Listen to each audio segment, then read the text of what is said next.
नमस्कार, आदाब।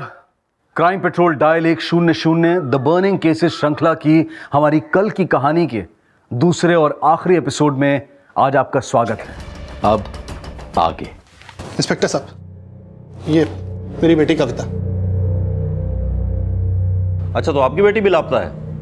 आपको मालूम है कविता सक्सेना का नाम मेडिकल बोर्ड की उस लिस्ट में शामिल है जिन्होंने फर्जी तरीके से पीएमटी क्लियर की थी। नहीं साहब, ऐसी कोई बात नहीं है। हमारी बेटी तो पढ़ाई लिखाई में बहुत अच्छी है और उसने परीक्षा अपनी मेहनत से पास की है साहब, और अचानक गायब हो गई है साहब। आप प्लीज उसका पता लगाइए साहब। आपकी बेटी कब से गायब है? कल हॉस्टल से छुट्टी लेकर घर आई थी साहब।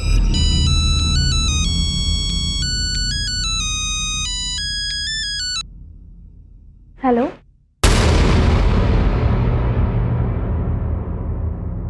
ठीक है मैं आती हूँ। कहाँ जा रही है बेटा? पापा मैं हॉस्टल जा रही हूँ। हॉस्टल से ही तो छुट्टी लेकर आई थी तू। अरे कुछ जरूरी काम है इसलिए जाना पड़ रहा है। अरे लेकिन क्या जरूरी काम है? मैं आपको फोन पे बताती हूँ। लेकिन उसके बाद से कोई अता पता नहीं है साहब। हॉस्टल में भी पता किया लेकिन वहां भी किसी को कुछ पता नहीं है साहब। कविता का फोन नंबर दीजिए। इनसे कविता का फोन नंबर लेकर उसकी कॉल डिटेल निकलवाओ और एसटीएफ को इन्फॉर्मेशन दे दो उसके गायब होने की। Yes sir. सस्पेक्ट लिस्ट में से 9 स्टूडेंट की बॉडी उनके एरिया में मिली। इनमें से कुछ ने अपने घरों में सुसाइड किया और कुछ ने हॉस्टल में। सस्पेक्ट्स में से इतने लोगों का मरना मामूली बात नहीं है। हो सकता है सुसाइड ना हो बल्कि प्लान मर्डर हो। इन सब की पोस्टमार्टम रिपोर्ट आ गई है? सर 2 बॉडी की पोस्टमार्टम रिपोर्ट तैयार हो गई है, बस आने वाली है। बाकी में से कुछ की परसों आएगी और कुछ की 4-5 दिन बाद। सस्पेक्ट स्टूडेंट्स में से कई गायब हैं और इनसे हमें उन बिचौलियों का पता चल सकता था जिनके थ्रू इनका फेक एडमिशन हुआ था। वहीं दूसरी तरफ पिछले 5 दिनों में कई बॉडीज ऐसी मिली हैं जिनकी शिनाख्त नहीं हो पाई है। कुमार, हो सकता है वो बॉडीज उन बिचौलियों की हो, क्योंकि अगर बिचौलियों को बीच में से हटा दिया जाए तो 2 सस्पेक्ट्स के बीच का लिंक टूट जाता है। राइट सर, और इससे इन्वेस्टिगेशन भी और मुश्किल हो जाती है। राइट। कुमार, फिलहाल हमारे पास जितने भी सस्पेक्ट हैं और जिन्हें हम ट्रेस कर सकते हैं उन सबको लाइन अप करो। मुझे सबसे पूछताछ करनी है। सर 2500 लोगों की लिस्ट है and we are working on each and everyone. Sir Digwana की रहने वाली कविता सक्सेना भी मिसिंग है। सर ये कविता मेडिकल बोर्ड की सस्पेक्टेड 117 स्टूडेंट की लिस्ट में थी। थोड़ी देर पहले ही कविता के फादर ने दिगवाना पुलिस स्टेशन में उसकी मिसिंग रिपोर्ट फाइल की है। संगीता, बेटा हम कविता सक्सेना के पापा हैं। बेटा कविता का कुछ अता पता नहीं है, वो गायब हो गई है। कॉलेज से तुम्हारा पता मिला। तुम तो कविता की दोस्त हो ना, तुम तो कुछ जानती होगी वो इस समय कहाँ है। वो तो मुझे नहीं पता अंकल, लेकिन एक लड़का कुछ दिनों से कविता से मिलने आ रहा था। मुझे तुमसे कोई बात नहीं करनी, चले जाओ यहाँ से।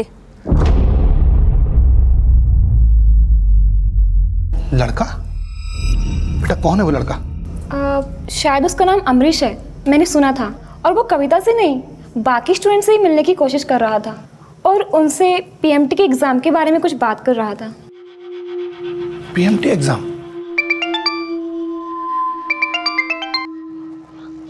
हेलो, हाँ बेटा, कविता के बारे में कुछ पता चला? मैं कविता के कई फ्रेंड से मिला लेकिन कविता के बारे में किसी को कुछ नहीं पता। और पापा इसके अलावा एक और बात पता चली है कि कविता के अलावा मेडिकल कॉलेज के और भी स्टूडेंट मिसिंग हैं। क्या?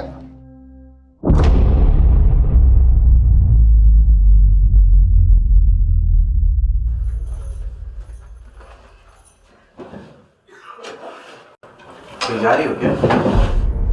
दूध और सब्जी लाने। आधा किलोमीटर चल के जाना पड़ता है उसे लाने के लिए। तुम्हारी वजह से पता नहीं किस बीहड़ में आ गए हैं। सुनो ला मुझे दो, मैं लेकर आता हूँ। मुझे बाहर भेजने से डरते हो, लेकिन उससे होगा क्या? क्या तुम्हारे बाहर जाने के बाद मुझ पर यहाँ कोई अटैक नहीं कर सकता? डरो मत गीता, सिक्योरिटी के लिए एप्लीकेशन दिया है मैंने कोर्ट में और सर्वेंट का भी इंतजाम करा रहा हूँ। अपना ट्रांसफ़र तो रुकवा नहीं पाए तो ये सब क्या खाक करोगे? अमरीश के अलावा डॉक्टर सदानंद इस केस के वो विसल ब्लोअर थे जिनकी सूझबूझ और जागरूकता की वजह से एडमिशन एंड रिक्रूटमेंट घोटाला सामने आया। लेकिन अब डॉक्टर सदानंद और उनकी पत्नी की जान खतरे में थी। वहीं शॉर्टलिस्ट हुई 2500 की सस्पेक्ट लिस्ट में से आए दिन कई मौतें हो रही थी, जिसको लेकर एसटीएफ भी अचंभित थी। यह अंदाजा लगाया जा रहा था कि ये मौतें सिर्फ इसलिए हो रही हैं ताकि वो सारे सस्पेक्ट एसटीएफ की जांच के दायरे से बाहर रहें और इस घोटाले से वो बड़े नाम सामने ना आ पाएं जो इस घोटाले के किंगपिन हैं। लेकिन कविता सक्सेना के गायब होने का क्या राज था? क्या वाकई में उसके पिता ने पैसा देकर उससे पीएमटी का एग्जाम क्लियर करवाया था, या फिर कविता के गायब होने का कोई और ही राज था? इन्वेस्टिगेशन की इस कड़ी में रोज कई बड़े खुलासे हो रहे थे और एसटीएफ की टीम एग्जाम के रोल नंबर अलॉट करने वाले सिस्टम एनालिस्ट जतिन से कई और अहम जानकारियां जुटा रही थी, जो कि इस पूरे घोटाले में डॉक्टर नागर समेत कई और डॉक्टर्स, ब्रोकर और स्टूडेंट्स के साथ साथ पुलिस की कस्टडी में था। कुमार, ये कंप्यूटर अपनी कस्टडी में ले लो। बिचौलिया बन के कितने स्टूडेंट्स को पास करवाया तूने, और ये सब कब से कर रहा है? सर, धंधेबाजी का तो पता नहीं कब से चल रही है, पर जब मैंने औरों के धंधे से अमीर बनते हुए देखा तो सोचा कि मैं भी ये धंधा क्यों नहीं शुरू कर दूं। सर, मैं बहुत से छात्रों को जानता हूं जिन्होंने बिना एग्ज़ाम दिए एग्ज़ाम पास कर लिए। और तू किसके लिए काम करता है, उसका नाम बोल। Sir, doctor Sinha. मेरे पास तो अच्छे स्कोरर्स होते जो मेडिकल कॉलेज के लिए इंजन का काम करते हैं। जितने भी स्टूडेंट्स ने इस तरह से फ़ायदा उठाया है उन सबकी इन्फॉर्मेशन चाहिए मुझे। सर प्लीज़ मुझे माफ़ कर दीजिए सर, मेरा कैरियर ख़त्म हो जाएगा सर। तूने पिछली बार भी माफ़ी मांगी थी, लेकिन तेरे माँ बाप ने तेरी बेल करवा दी, पर तू फिर भी सुधरा नहीं। सर, मैं तो लास्ट ईयर का मेडिकल स्टूडेंट हूँ सर, उसके बाद मैंने कुछ भी नहीं किया, ट्रस्ट मी सर। अगर तुझे अपने करियर की इतनी चिंता होती तो ये सब करता नहीं। चल, सबके नाम बता जो तेरे साथ शामिल हैं। विनय, कमलेश। सिर्फ विनय जैसे स्टूडेंट्स, डॉक्टर्स और बिचौलिए ही नहीं, बल्कि कई पेरेंट्स भी इसमें कसूरवार थे, जो रिश्वत देकर अपने बच्चों को पास करवा रहे थे। आंखों पर पट्टी बन गई थी मेरे। आसपास के मोहल्ले के लोगों को एडमिशन करते हुए देखा तो मैंने भी अपने बेटे के फ्यूचर के लिए अपनी ज़मीन बेचकर 25 लाख रुपए उस ब्रोकर को दे दिए। किसको दिए थे पैसे? असीम शेख। कहाँ रहता है असीम शेख? एड्रेस और फ़ोन नंबर दो उसका।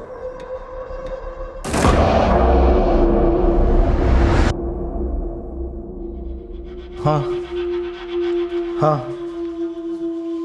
ठीक है। रुबीना, देखो होशियार रहना, अगर पुलिस घर पर आए तो कह देना मैं आउट ऑफ स्टेशन हूँ, समझेगी ना? पर हुआ क्या? आके बताता हूँ। अरे पर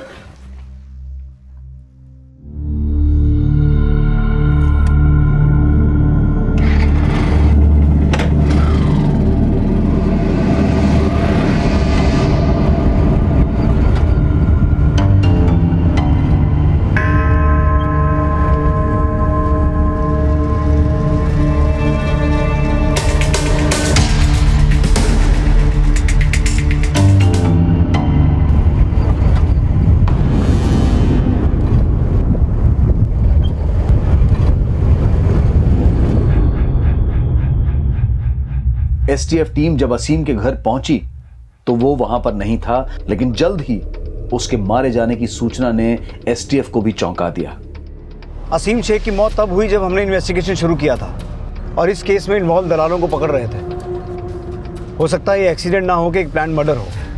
कुमार, असीम शेख का सीडीआर चेक करो और ये पता करो कि A&R केस में ये किस किस को जानता था। हमें A&R बोर्ड से क्रॉस चेक भी करना होगा। मुझे लगता है इस केस में जतिन ही अकेला करप्ट ऑफिसर नहीं है। इस केस की जड़ें बहुत गहरी हैं। असीम शेख वो मिडलमैन था जो इस स्कैम से जुड़े कई बड़े नामों की जानकारी पुलिस को दे सकता था, और इसी वजह से उसकी हत्या कर दी गई और उसे दुर्घटना की शक्ल दे दी गई। देखते ही देखते इस केस ने काफी बड़ा रूप ले लिया था। इस केस से जुड़े कई लोगों की जान खतरे में थी और विसिल ब्लोअर अमरीश की सुरक्षा भी हाशिए पर थी, जबकि उसको पुलिस की सुरक्षा मिली हुई थी। पापा, किसी ज़रूरी काम से हमें हॉस्टल के पास तक जाना पड़ रहा है। लेकिन बेटा, तुमको तो पता है ना कि उसी हॉस्टल के पास ही तुम्हारा अपहरण हुआ था। अरे चाचा, आप क्यों घबरा रहे हो? हम हैं ना इनकी सुरक्षा के लिए। ये है हमारी सुरक्षा के लिए, और आप यहीं रुकिए, दरवाज़ा भी अंदर से बंद कर लीजिएगा। हम आ जाएंगे थोड़ी देर में। आइए।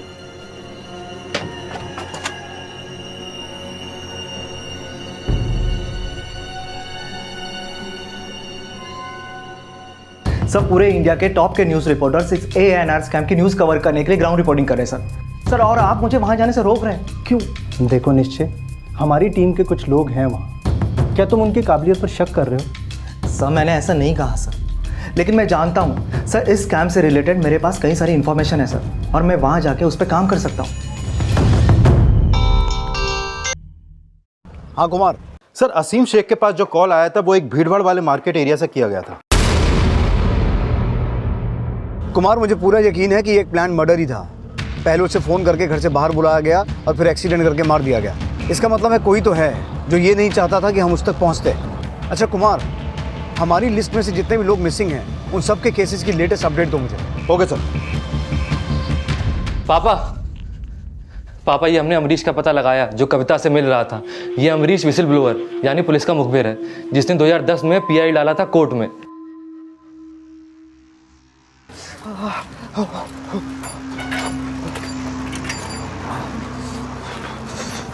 गुप्ता जी कहाँ चलते चले आ रहे हो? प्राइवेसी के नाम पे कुछ तो छोड़ दो। अब जान रहेगी तब ना प्राइवेसी होगी अमरीश बाबू। Gupta ji please please.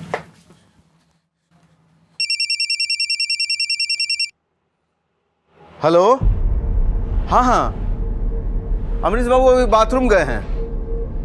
अब ये तो नहीं पता कि 1 नंबर गए हैं कि 2 नंबर। हाँ हाँ, आ गए, एक ही नंबर गए थे।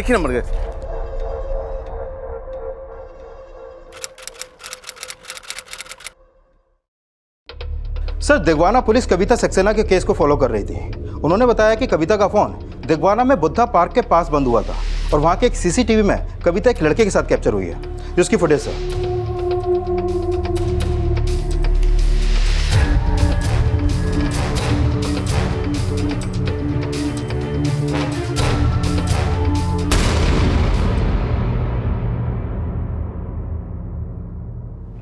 वीडियो क्लियर नहीं है। ये लड़का है कौन? सर, ये लड़का कौन है ये तो आइडेंटिफाई नहीं हो पाया है और नहीं कविता के घर वालों को इसकी जानकारी है, लेकिन उनका कहना है कि अमरीश जो विसल ब्लोअर है वो कविता से मिल रहा था। अमरीश से मिलते हैं एक बार, लेकिन मुझे लगता है ये जो भी है उसका कविता के गायब होने में हाथ हो सकता है। पता लगाओ ये कौन है और कविता के फादर से मिलो एक बार। Okay sir.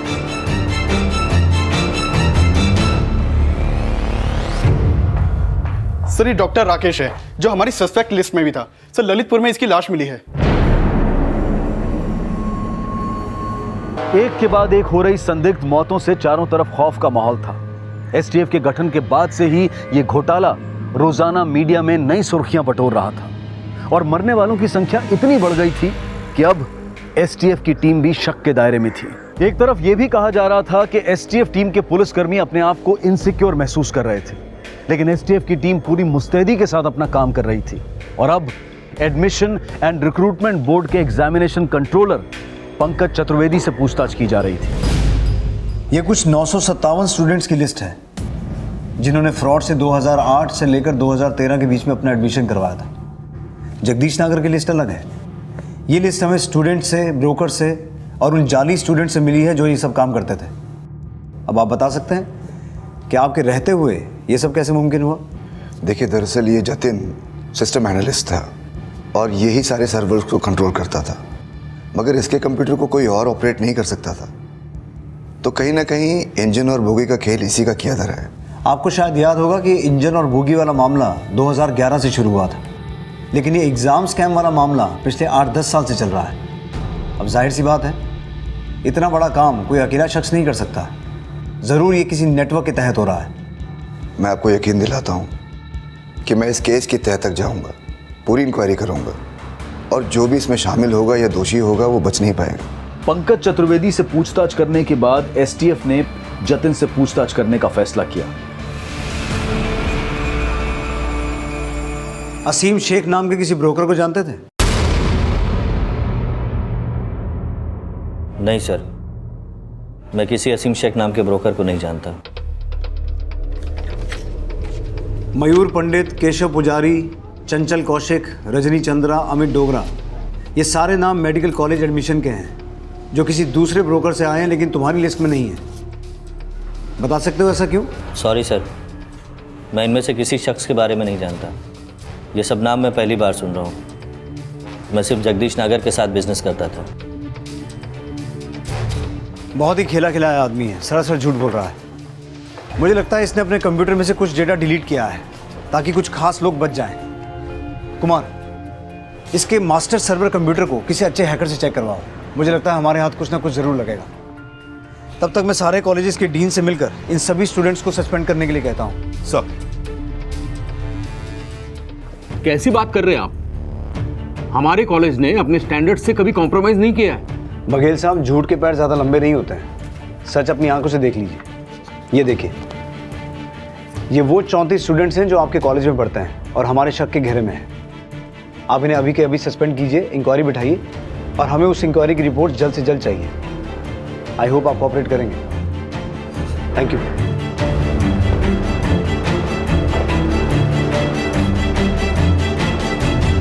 इस तरह के कई नोटिसेस कई मेडिकल कॉलेजेस में दिए गए, जहां कई संख्याओं में ऐसे स्टूडेंट्स शक के घेरे में आए थे जिनका इस स्कैम से कनेक्शन हो सकता था, और कई कॉलेजेस के स्टूडेंट्स ने इसका विरोध भी किया।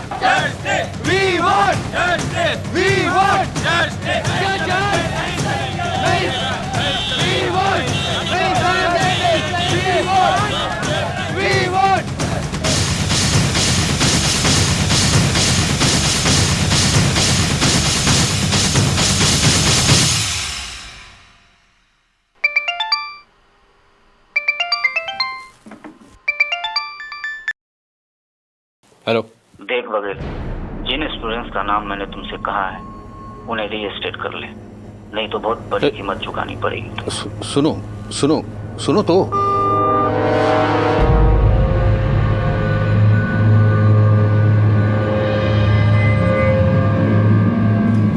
तुम यहाँ क्यों आए? क्यों सर, आपने मुझे ट्रांसफ़र करा दिया तो मैं आपसे मिलने भी नहीं आ सकता हूँ। बोलो क्यों आए हो? सर, ये 34 स्टूडेंट्स हमारे कॉलेज से भी रेस्ट्रिगेट हुए हैं। मुझे हमेशा से डाउट था कि कुछ गड़बड़ तो ज़रूर है। जब मैंने इनसे पहली बार इंटरेक्ट किया था, मैंने उसी वक्त आपसे कंप्लेन की थी। So there is something not right here. ये स्टूडेंट्स पीएमटी का एग्ज़ाम क्लियर करके आए और उनको बेसिक चीज़ें तक नहीं आती हैं, और इनमें से कुछ स्टूडेंट्स टॉपर हैं। मुझे तो इनके रिजल्ट्स पर डाउट है, लेकिन आपने उस वक्त मेरी बात सुनी तक नहीं। उसके बाद जब ये इंटरनल एग्ज़ाम इन्होंने पास किया, उस वक्त भी मैंने आपसे कहा कि सर ये स्टूडेंट्स इंटरनल एग्ज़ाम पास करने तक के लायक नहीं है। उस वक्त भी आपने कोई एक्शन नहीं लिया। एंड आई एम श्योर कि अगर मैं इस वक्त भी कोई इन्फॉर्मेशन आपसे मांगूंगा इनके बारे में तो आप मुझे देंगे नहीं। तुम कहना क्या चाहते हो? सर, मैं आरटीआई फाइल करने जा रहा हूँ और मैं पता करके रहूँगा कि इनका एडमिशन यहाँ पर हुआ कैसे।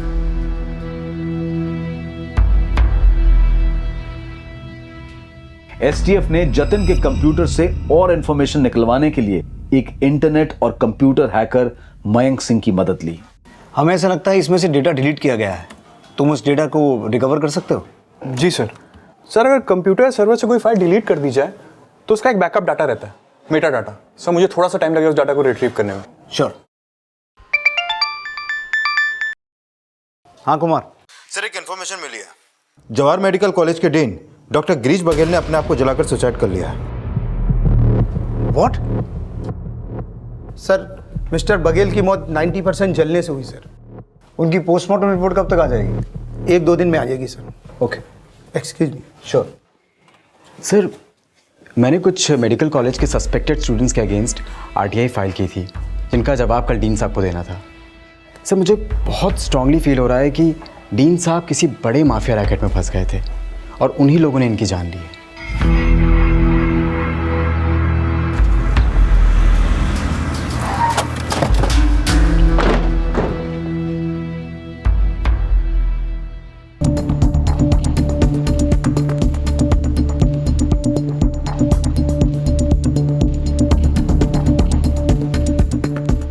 लगभग 1.5 लीटर केरोसिन यूज हुआ है।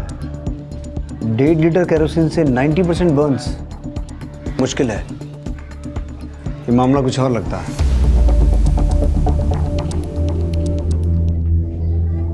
मैडम, ये सब हुआ कैसे? सर, मैं रोज की तरह मंदिर गई थी और जब मैं वापस लौटी तो मैंने देखा डीन साहब आग की लपटों में घिरे हुए और मैंने घबरा के एम्बुलेंस को फोन कर दिया। एसटीएफ ने सस्पेक्ट स्टूडेंट्स की एक लिस्ट दिगवाना कॉलेज को भी दी थी, जिस पर अमरीश अपनी नजर बनाए हुए था। सर, 2 मिनट की आपसे बात करना चाहते हैं सर, हमारी मदद कर दीजिए सर। देखो, यहाँ का रूल है, हम नहीं बता सकते। कॉलेज में जाके पता कर लो, ठीक है? सर, आप 2 मिनट के लिए बस हमारी बात सुनो। क्या हुआ अमरीश बाबू, कोई प्रॉब्लम है क्या? नहीं गुप्ता जी, कुछ खास बात नहीं। सर, आप इस हॉस्टल के वार्डन हैं सर, आप इतनी मदद कर दीजिए। बस ये बता दीजिए इस हॉस्टल में कितने लोग इस लिस्ट के रहते हैं? बता दीजिए सर। बता दीजिए सर। बताता हूँ। सतीश शुक्ला जी, विशाल राठौर, रुपेश कुमार, दीपक सिंह और मुकेश राय, ये 5 लोग यहाँ रहते हैं। धन्यवाद सर। सर, दिगवाना पुलिस को रेलवे ट्रैक पर कविता सक्सेना की डेड बॉडी मिली है।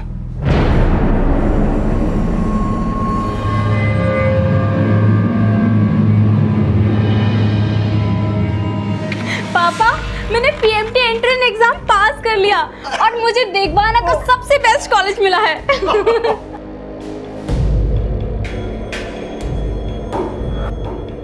निश्चय वहाँ बहुत मौतें हो रही हैं, वहाँ के हालात बहुत ख़राब हैं। इस केस में जो भी इन्वॉल्व है वो या तो मारा जा रहा है या फिर गायब हो रहा है। तुम्हारी सिक्योरिटी का सवाल है। डोंट वरी सर, मुझे कुछ नहीं होगा सर। मेरे पास एक प्लान है सर। जो लोग भी मारे जा चुके हैं ना, हम उन पर एक स्टोरी बनाते हैं सर। सर, इससे पहले कि कोई दूसरा चैनल करे, हम करते हैं सर। Sir please. ठीक है, बट बी वेरी केयरफुल। हाँ, थैंक यू सर। सर, ये कविता की पोस्टमार्टम रिपोर्ट। इस रिपोर्ट के मुताबिक उसकी बॉडी पर जो एक्सटर्नल इंजरीज के मार्क्स थे वो उसकी मौत के बाद हुए थे और उसकी मौत गला घोटने से हुई है सर। इसका मतलब है उसका मर्डर हुआ है? Yes sir. और रिपोर्ट से ये भी पता चला है कि उसको कई बार मोलेस्ट भी किया गया था। मोलेस्ट? अगर ऐसा होता सर तो हमारी बेटी कम से कम हमें तो कुछ बताती। लेकिन हमें ऐसा पता चला है कि काफ़ी समय से उसके साथ मोलेस्टेशन हो रहा था। हो सकता है उसकी ज़िंदगी में कोई लड़का हो जो उसके साथ ये सब कर रहा था। अब सर इस बारे में कोई आइडिया नहीं है सर, लेकिन सर एक लड़का ज़रूर है, अमरीश। उस पर ज़रूर शक है हमें। वो उसके गायब होने के पहले कई बार उससे मिला था। कविता मेडिकल बोर्ड की सस्पेक्ट लिस्ट में थी। एक बात सच सच बताइए, आपने पीएमटी का एग्ज़ाम क्लियर करवाने के लिए कितनी रिश्वत दी थी, किसको दी थी? सर ऐसा कुछ भी नहीं है। हमने पहले भी आपको बताया, हमने कोई रिश्वत नहीं दी। कविता ने अपनी मेहनत से एग्जाम पास किया सर पीएमटी का। हमने किसी को कोई पैसा नहीं दिया। सर आपने बुलाया था? ये सब इसकी वजह से ये सब हुआ। इसकी वजह से कविता इस सब में पड़ी। हमारी बेटी तो मासूम थी। मासूम हमारी अम्मा भी थी। और वही नहीं, न जाने कितने मासूम मरीज इन नालायक डॉक्टरों के चक्कर में सूली चढ़ जाते हैं। कविता की मौत का दुख हमें भी अंकल जी, लेकिन गलती हमारी नहीं थी।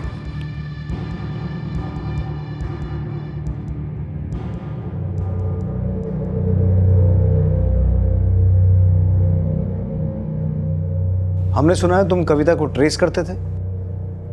सर हम तो हर उस स्टूडेंट से मिलना चाहते थे जिनका नाम उस सस्पेक्ट लिस्ट में था।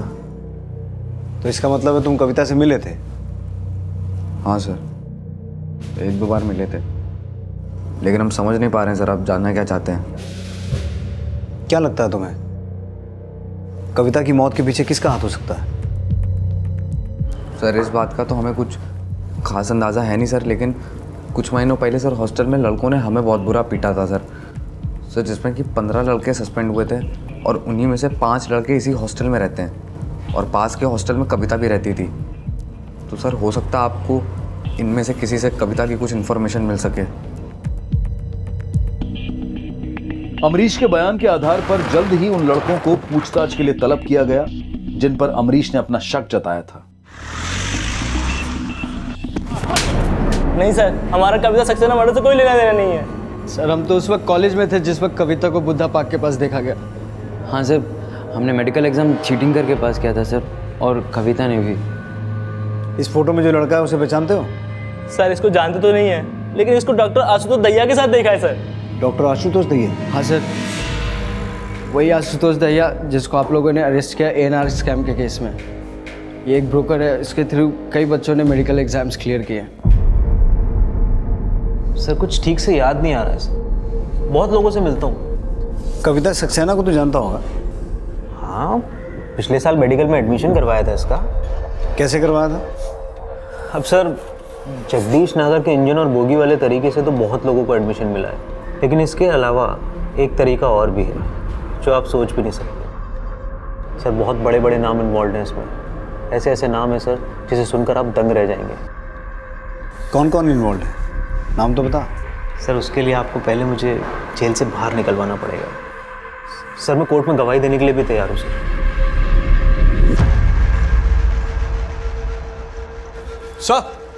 सर एक सेकेंड, ये देखिए सर। बहुत ही शातिर दिमाग है, सरासर झूठ बोल रहा है कि इसने इस आदमी को नहीं पहचाना। कुमार, जल्द से जल्द इसकी बेल करवानी होगी। बहुत से राज छुपा रखे हैं इसने। हेलो सर, मयंक ने जतिन के कंप्यूटर से कुछ फाइल्स को रिकवर कर लिया है। सर, मैंने जतिन के कंप्यूटर से एक डिलीटेड फाइल रिकवर की है सर। वो एक एक्सेल शीट है, ये देखिए लिस्ट सर। जैसे कि आप देख सकते हैं कि सीरियल नंबर सीक्वेंस में है सर, 1 2 3 4 5, लेकिन रोल नंबर है वो सीक्वेंस में नहीं है सर। देखिए 7621555, 7621116 के बजाय 4256338 है सर। इसे देख के ऐसा लगता है कि ये उन बच्चों की लिस्ट है जिन्हें अपने मुताबिक सेंटर अलॉट किया गया है और उनकी पूरी इंफॉर्मेशन यहाँ रखी गई है sir. Serial number, roll number, name, examination centre, code. ये कोड क्या है? ST, KS, LM? सर, ये हो सकता है किसी एग्जामिनेशन सेंटर के इनिशियल्स हों या किसी के नाम के इनिशियल्स, या फिर कोई एक सीक्रेट कोड। Secret code? मुझे लगता है यही वो राज है जो जतिन हमसे छुपाना चाह रहा था। ये लिस्ट बनाई कब गई है? सर, लिस्ट करीब 2 साल पहले बनाई गई थी और ये डेटा जतिन के कंप्यूटर से ही जनरेट हुआ है सर। इसका मतलब है या तो ये लिस्ट जतिन ने खुद बनाई है या फिर जतिन के कंप्यूटर से किसी और ने। सर, ऐसा हो ही नहीं सकता। मुझे ऐसी किसी शीट के बारे में कुछ पता नहीं है। ये सब मुझे फंसाने की साजिश है और मैं ये इनिशियल ST, UT, KG, मैं इसके बारे में कुछ नहीं जानता हूँ। जतिन वर्मा, ये डेटा तुम्हारे ही कंप्यूटर में से मिला है और तुम कह रहे हो कि तुम इस बारे में कुछ जानते ही नहीं। सर, मैंने आपसे कहा ना, मैं इसके बारे में कुछ नहीं जानता। हो सकता है किसी ने मेरे कंप्यूटर के साथ छेड़छाड़ की हो। सर, लगता नहीं है कि जतिन हमें कुछ बताने वाला है। कुमार, मुझे ऐसा लगता है कि हमें एग्जामिनेशन कंट्रोलर पंकज चतुर्वेदी से एक बार फिर मिलना चाहिए। नहीं सर, मैं तो ऐसी किसी शीट के बारे में नहीं जानता। Are you sure? Of course, मैं आपसे कुछ भी नहीं छुपा रहा। सदानंद पहले जवाहर मेडिकल कॉलेज में लेक्चरर था और उसे भी सड़े हुए सिस्टम पे शक है। हमें जल्द से जल्द आशुतोष की बेल करवानी होगी। और हाँ, जो लिस्ट हमें मयंक से मिली थी उसमें शामिल सभी नामों का पता करो और जैसे ही आइडेंटिफाई हों हमें उनसे भी पूछताछ करनी होगी। Okay sir. जतिन की हार्ड ड्राइव से रिट्रीव की गई उस लिस्ट में STF टीम हर इनिशियल से किसी न किसी नाम की पहचान का अंदाजा लगा रही थी। या तो लापता मिल रहे थे या कुछ की STF टीम के मिलने से पहले ही मौत हो चुकी थी। AK के इनिशियल से अखिलेश सिंह को आइडेंटिफाई किया गया,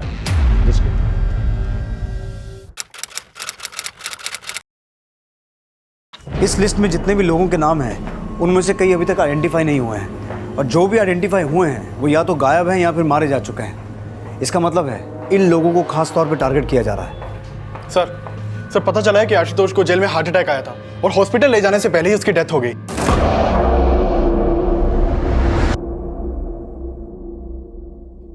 सर, ये केस तो दिन पर दिन खतरनाक होता जा रहा है। इसका मतलब है हमारी हर मूवमेंट पर नजर रखी जा रही है और इस केस का शिकार सिर्फ एक्यूज्ड और विक्टिम ही नहीं,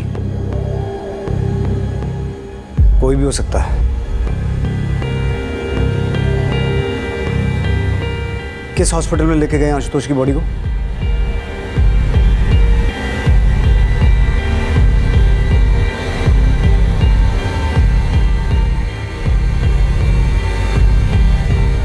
आशुतोष की मौत के पीछे कोई ना कोई साजिश है। वो मरा नहीं, मारा गया है, वो भी जेल के अंदर। आशुतोष इस केस में एक ऐसा अपराधी था जिसने कई बड़े नामों पर इस केस से जुड़े होने का संदेह जताया था। सर, बहुत बड़े बड़े नाम इन्वॉल्व हैं इसमें। ऐसे ऐसे नाम है सर जिसे सुनकर आप दंग रह जाएंगे, जिनको उसने डिस्क्लोज तो नहीं किया था, लेकिन जेल में हुई उसकी मौत ने पूरे प्रशासन पर सवालिया निशान खड़े कर दिए थे। पोस्टमार्टम रिपोर्ट में आशुतोष की मौत को संदिग्ध पाया गया, जिसके बाद जेलर समेत 4 पुलिसकर्मियों को सस्पेंड कर दिया गया। लेकिन यह सवाल ज्यों का त्यों बना हुआ था कि एक के बाद एक हो रही संदिग्ध मौतों के पीछे आखिर किसका हाथ था। ऐसे वो कौन लोग थे जिनको आइडेंटिफाई करने में फिलहाल STF भी नाकाम नजर आ रही थी। विपक्ष और मीडिया लगातार STF को हटाकर इस केस को CBI को सौंपने की मांग कर रहा था और इसी दौरान इस केस की ग्राउंड रिपोर्टिंग कर रहा एक न्यूज चैनल का रिपोर्टर निश्चय सिंह इस केस को एक नई हेडलाइन देने वाला था। पापा, कुछ नहीं होगा हमको, आप डरिए मत। अब जरा अंजू को फोन दीजिए। अंजू, निश्चय का फोन। हेलो। तुम पापा की टेंशन मत लो, हम समझा लेंगे उन्हें। तुम अपना ख्याल रखना। अरे ख्याल तो तुम अपना रखना। अच्छा बताओ, डॉक्टर के पास गई थी कल? हाँ गए थे। उन्होंने तो हमें डिलीवरी की डेट भी दे दी है, अगले महीने की लास्ट वीक में बोला है। सर, एसटीएफ ने जानबूझकर मासूम स्टूडेंट्स और नौकरी पाने वालों को फंसाया है। इन्होंने उन लोगों को इतना हैरेस किया कि उन लोगों ने सुसाइड करके अपनी जान ले ली। और ये जिस एसटी यूवी कोड की बात कर रहे हैं वो इनके द्वारा ही मैनिपुलेट किया गया है, क्योंकि ऐसा कुछ है ही नहीं।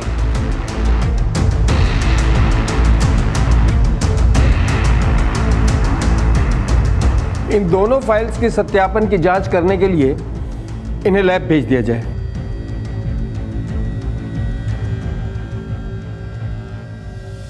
ये वो कमरा है सर जहाँ इन लोगों ने बंद करके सर हमें बहुत बुरी तरीके से मारा था।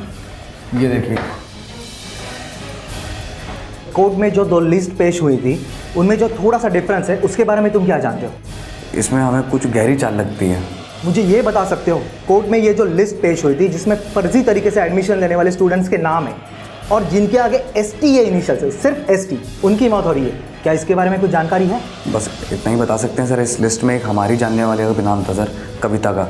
अब वो रही नहीं और उसके पापा ये मानना भी नहीं चाहते कि उसका एडमिशन फ्रॉड से हुआ था। हाँ सर, अगर उनसे बुलवाया जाए तो शायद पता चल सकता है कि बात क्या थी। अब तक इस केस में 46 संदिग्ध मौतें हो चुकी थी और निश्चय सिंह कविता सक्सेना की हत्या से जुड़े राज जानने के लिए कविता के घर वालों से मिलने उनके घर पहुंचा। एक्शन। सर, क्या आप हमें बता सकते हैं कि आखिर सच्चाई क्या है? क्योंकि पुलिस का यह कहना है कि कविता ने चलती हुई ट्रेन से अपनी जान दी थी। कोई प्यार का मामला? सरासर झूठ है ये सब, ऐसा कुछ नहीं था। हमारी कविता का मर्डर हुआ था। पोस्टमार्टम रिपोर्ट भी आप देखिए, उसमें साफ साफ लिखा है कि हमारी बेटी की मौत जो है गला घोटने की वजह से हुई। जब हमें पता चला कि वो मिल नहीं रही है तो हमने उसके हॉस्टल जाकर भी पता करने की कोशिश की। बाद में हमने मिसिंग रिपोर्ट लिखवाई थी। फिर सीधा 1 महीने के बाद एक फ़ोन आया।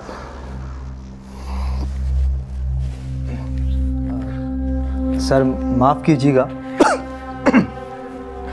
पर सुनने में ऐसा भी आया है कि कविता भी इस फ्रॉड में शामिल थी। सब झूठ है ये सब, ऐसा कुछ भी नहीं था।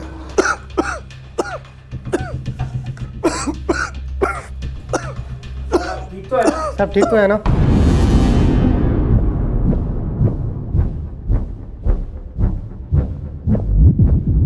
गया था और इसीलिए उसे मार दिया गया। सवाल कई थे और मीडिया द्वारा रोज नए अंदाजे लगाए जा रहे थे, लेकिन निश्चय सिंह की मौत के बाद मीडिया और विपक्ष ने मौजूदा सरकार और एसटीएफ को चारों तरफ से घेरना शुरू कर दिया था और आखिरकार इस केस को सीबीआई को सौंप दिया गया, जिसकी अगुवाई कर रहे थे सीबीआई के ऑफिसर संजीव खन्ना। सर, एक अजीब बात पता चली है। सर, इन सभी कैंडिडेट ने एग्जाम में काफ़ी अच्छा स्कोर किया था, उसके बावजूद भी इन लोगों ने अपनी आंसर शीट के लिए RTI फाइल की। व्हाट? हाँ सर। लेकिन राव, RTI तो वो स्टूडेंट्स फाइल करते हैं ना जिनके नंबर कम आए होते हैं और जिन्हें लगता है कि उनके नंबर ज़्यादा होने चाहिए थे। तुम कह रहे हो कि ये सारे स्टूडेंट्स टॉपर्स हैं, तो फिर इन्होंने RTI क्यों फाइल की? सर, इनमें से एक नाम किरण शर्मा का भी है। सर, मुझे लग रहा है कि इस आंसर शीट में कुछ ना कुछ गड़बड़ जरूर किया गया है। तुम कहना क्या चाहते हो? मैं कुछ समझा नहीं। सर, ये देखिए, एग्जाम में एक क्वेश्चन के 4 ऑप्शन होते हैं। कैंडिडेट को इनमें से किसी एक ब्लॉक को फिल करना होता है। सर, मैंने से बहुत सारी आंसर शीट देखी है जिसमें कैंडिडेट ने एक के साथ साथ दूसरे वाले ब्लॉक को भी हल्का सा फिल किया है।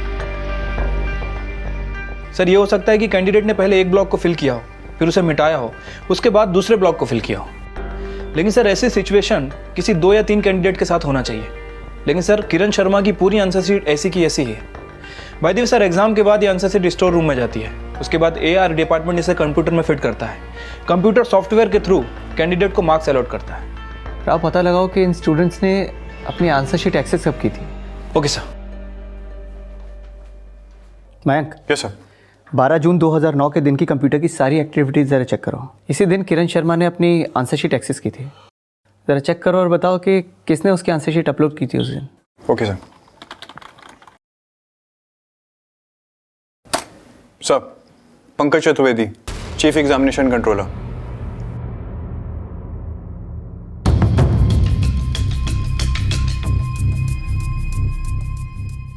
जी हाँ, मैंने ही ये सब किया है।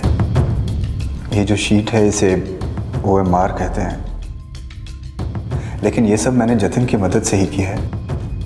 हम लोग पहले कैंडिडेट अपेयर होता है एग्जामिनेशन के लिए, फिर जो कैंडिडेट जैसा पैसा देता है उसी के अनुसार उसके स्कोर्स बनते हैं और उसी के मुताबिक उसकी रैंकिंग होती है ताकि वो अच्छे से अच्छे कॉलेज में एडमिशन ले सके। और एग्जाम्स? हम लोग पहले ही अपने कैंडिडेट को अच्छी तरह से समझा देते हैं कि अगर आपको सही आंसर आता हो तो ही आप शीट को फिल करें, वरना आप ब्लैंक छोड़ दीजिए शीट को। और ये भी जतिन का ही आइडिया था कि हम कैंडिडेट्स को बोल के RTI फाइल करें और फिर उसके बाद मेरे रूम में हम शीट्स को भर देते थे। इसीलिए सारे डिक्लेयर्ड स्कोर मैच हो जाते थे और हम उसी शीट को स्कैन करके कंप्यूटर्स पे अपलोड कर देते थे ताकि आगे चल के भी कोई गड़बड़ ना हो। तो फिर किरण शर्मा की आंसर शीट में इतने इरेज मार्क्स क्यों थे? वो कुछ ज़्यादा ही कॉन्फिडेंट थी सर। वो अपने आप ही सारे आंसर्स भर के आ गई थी। हम तो उसके शीट को करेक्ट भी नहीं करना चाहते थे, लेकिन उसके फादर ने 50 लाख रुपया दिया था, इसीलिए हमें रॉन्ग आंसर्स को इरेज करना पड़ा और सही आंसर्स भरने पड़े। चलो अब ये भी बता दो कि जतिन वर्मा की लिस्ट में ST कौन है? सर अगर हम आपको इसका जवाब देंगे तो हम जिंदा नहीं बचेंगे।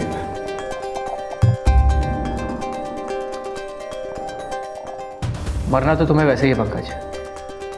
हाँ, अगर अप्रूवर बन गए तो तुम्हारी सज़ा कम करवाने में मदद ज़रूर कर सकते हैं हम लोग। चॉइस तुम्हारी है। सर ST का मतलब शंकर तिवारी, मिस्टर उमाकांत वर्मा का PA। इसका मतलब UV ही उमाकांत वर्मा है, राइट?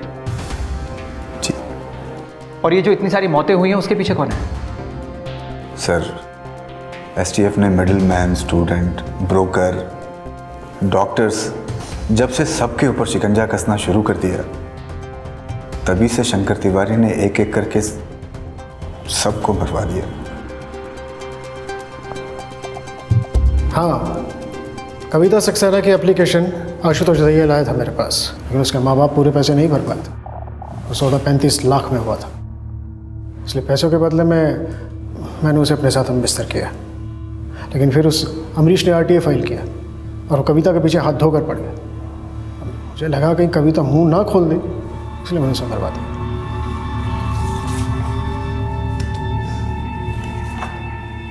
ये सानी है जो हमारे लिए उल्टे सीधे काम करता है। किसी ने ही कविता का मर्डर करके उसकी लाश को रेलवे ट्रैक के पास फेंक दिया था। और उमाकांत वर्मा? जी, जितने भी रिक्रूटमेंट होते थे उन सब में मिनिस्टर साहब का हिस्सा होता था। मिनिस्टर साहब ने ही इस पंकज चतुर्वेदी को एग्जामिनेशन कंट्रोलर बनाया था। और बाद में पार्टी के कुछ नेता लोगों के बच्चों का एडमिशन भी इसी पंकज चतुर्वेदी ने OMR के जरिए कराया था। लेकिन जब STF वालों ने अरेस्ट करना शुरू किया तो जतिन थोड़ा सा घबरा गया, फिर उन सबको वहाँ से हटा भी दिया। लेकिन जतिन ने वो सेकंड लिस्ट तैयार की जो कोर्ट में पेश भी की गई, जिसमें ST के इनिशियल कैंडिडेट के नाम के आगे से उन्हें हटा दिया गया था। रिपोर्टर निश्चय राणा, डीन बाघेल और आशुतोष दहिया को किसने मारा? साहब, मैं अकेला नहीं हूँ जो मिनिस्टर साहब के लिए काम करता हूँ, और मैं इन सब के बारे में और कुछ नहीं जानता। आप मिनिस्टर साहब से क्यों नहीं बात कर लेते?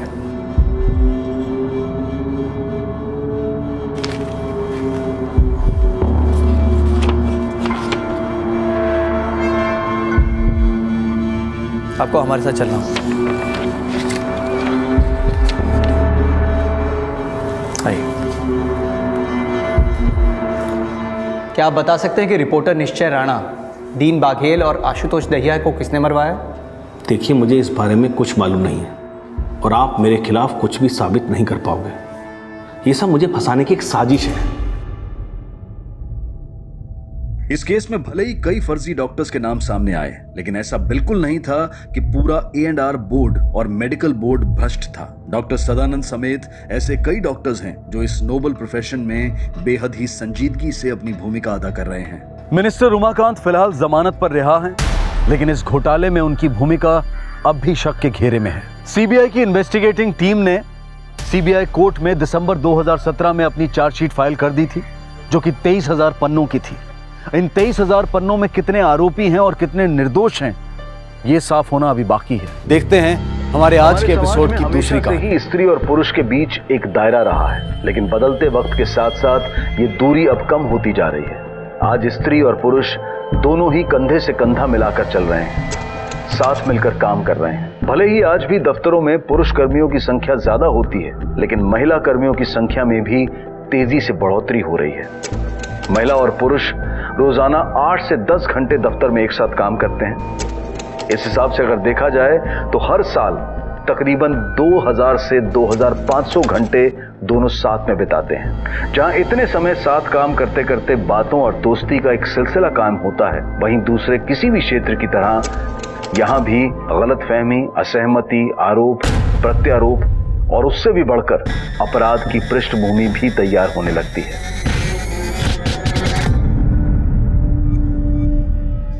आज हम आपके सामने एक ऐसा केस लेकर आए हैं जिसमें एक 50 वर्षीय पत्रकार, जो कि अपनी ही कंपनी के मालिक थे और अपने स्टिंग ऑपरेशंस के लिए जाने जाते थे, उनके ऊपर उन्हीं की कंपनी में एक 28 वर्षीय जूनियर सहकर्मी ने यौन दुराचार और बलात्कार का आरोप लगाया। इस केस ने पूरे देश में तहलका मचा दिया।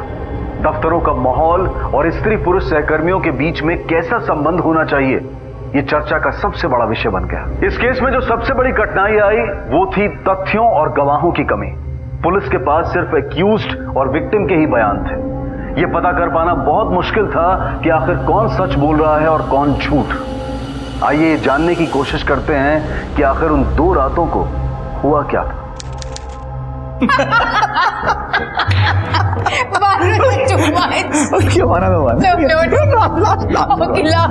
एक एडल्ट एजुकेशन टीचर ने अपनी स्टूडेंट से कहा, if a boy touches your upper body से डोंट, ओके, और अगर वो नीचे टच करे बोले stop, Right. Guess what the student said? What? She said, teacher, my boyfriend touched me both ways. I said, don't stop, come.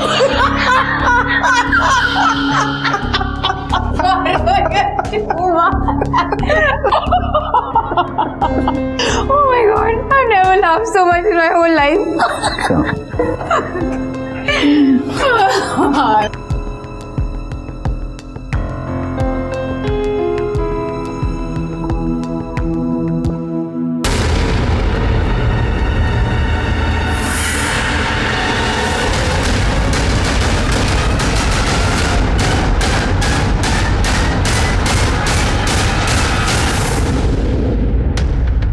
आज की सबसे बड़ी खबर यह है कि स्टिंग ऑपरेशन के जरिए पूरे देश में तहलका मचाकर भ्रष्टाचारों का भांडा फोड़ने वाले देश के जाने माने पत्रकार वरुण नागपाल खुद ही कानून के शिकंजे में फंसने वाले हैं। उन पर अपने ही धमाका वीडियो मैगजीन में काम करने वाली एक महिला कर्मचारी के साथ शारीरिक शोषण का आरोप लगाया गया है। ये महिला कर्मचारी जो कि 28 वर्ष की हैं, इनका आरोप है कि 50 वर्षीय वरुण नागपाल ने इस महीने की शुरुआत में अपनी वीडियो मैगजीन धमाका के लिए गोवा में एक सेमिनार का आयोजन किया था, जिसमें देश विदेश की जानी मानी हस्तियां मौजूद थी। उसी दौरान होटल ग्रैंड मरीन की एक लिफ्ट में उन्होंने उनके साथ सेक्सुअल असॉल्ट किया। हालांकि अभी तक पीड़ित महिला ने पुलिस में कंप्लेंट दर्ज नहीं की है, लेकिन उन्होंने कंपनी की एमडी शोभा श्रीवास्तव को ईमेल करके शिकायत दर्ज की थी और उसके बाद शोभा श्रीवास्तव, वरुण नागपाल और पीड़ित लड़की के बीच में ईमेल का आदान प्रदान शुरू हुआ। जो मेल ट्रायल हमारे हाथ लगे हैं, इस खबर ने पूरे देश में हड़कंप मचा दिया है। आज भी महिलाएं अपने साथ हुए दुष्कर्म के बाद भी पुलिस के पास नहीं जाती और वरुण नागपाल तो बहुत बड़ा नाम है। और देखना यह है कि उस लड़की के कंप्लेंट दर्ज ना करने पर सरकार और गोवा पुलिस इस मामले में कोई एक्शन लेती है या नहीं। Team, company is going through a very tough situation. Media के सामने किसी भी तरह के स्टेटमेंट की आप लोगों की तरफ से जरूरत नहीं है। Is that clear?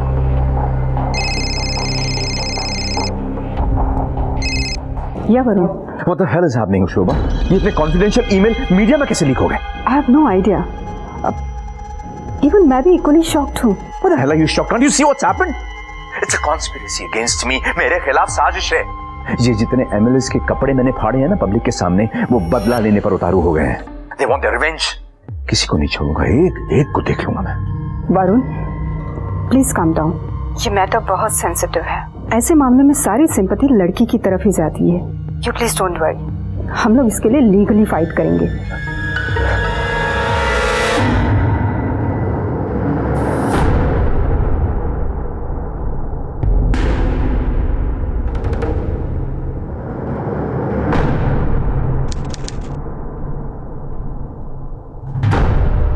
सर हम ऐसे कैसे कुछ कर सकते हैं, हमारे पास कोई कंप्लेंट भी नहीं आई है। हमें अपनी कार्रवाई शुरू करनी होगी मिस्टर शिरोडकर। हम इतने बड़े मैटर को नज़रअंदाज नहीं कर सकते। न्यू दिल्ली से हमें लेटर भेजा है, वो चाहते हैं कि हम अपनी इन्वेस्टिगेशन तुरंत शुरू करें। सर वैसे देखा जाए तो इस केस में इन्वेस्टिगेट करने जैसा कुछ है नहीं। मेरा मतलब है उस लड़की ने कहीं कोई पुलिस कंप्लेंट नहीं की, सीधा मीडिया में गई। इसका मतलब है या तो वो चीप पब्लिसिटी पाना चाहती है या फिर मिस्टर वरुण नागपाल की रेपुटेशन को खराब करना चाहती है। He is a big shot sir, बड़े बड़े लोगों की नकेल कसी है उसने। जानता हूँ मैं, और सच को सामने लाने के लिए हमें अपनी इन्वेस्टिगेशन करनी होगी। हम एक सुओ मोटो नोटिस के जरिए मिस्टर नागपाल के खिलाफ एक कंप्लेंट रजिस्टर करते हैं और अपनी जांच शुरू करते हैं। लेकिन सर वो दोनों यहाँ एक सेमिनार के लिए आए थे, असल में वो दोनों दिल्ली में रहते हैं। हाँ तो आप लोग किस चीज का वेट कर रहे हैं? जाइए दिल्ली, वहाँ की पुलिस आपको हेल्प करेगी। कंपनी के कॉन्फिडेंशियल ईमेल्स मीडिया में लीक होने की वजह से पूरा मामला लोगों के सामने आया। सब कुछ पूरी तरह से उलझा हुआ था, कई सवाल उठ रहे थे। जहां एक तरफ लड़की ने ईमेल में शारीरिक शोषण की बात कही, वहीं दूसरी तरफ वरुण नागपाल का कहना था कि यह सब कुछ उसके खिलाफ रचा गया एक पॉलिटिकल ट्रैप है, उसे फंसाया जा रहा है। तो आखिर सच क्या था?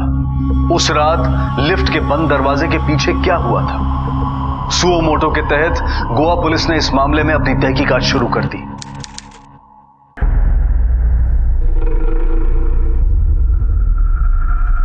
वरुण नागपाल से बात करनी। वो ऑफिस में नहीं है सर। केबिन कहाँ उनका? उधर। Sir listen to me sir, आप ऐसे नहीं जा सकते sir.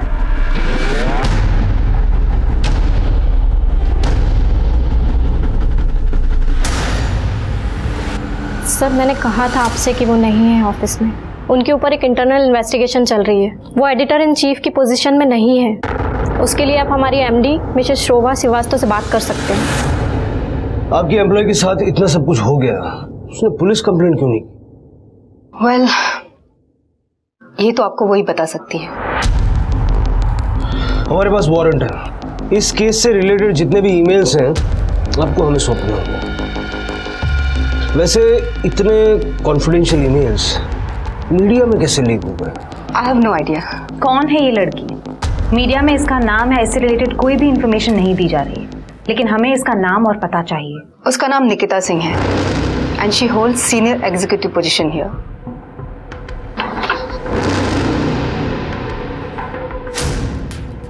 And this is her address and name. Thank you. और मिस्टर नागपाल का भी।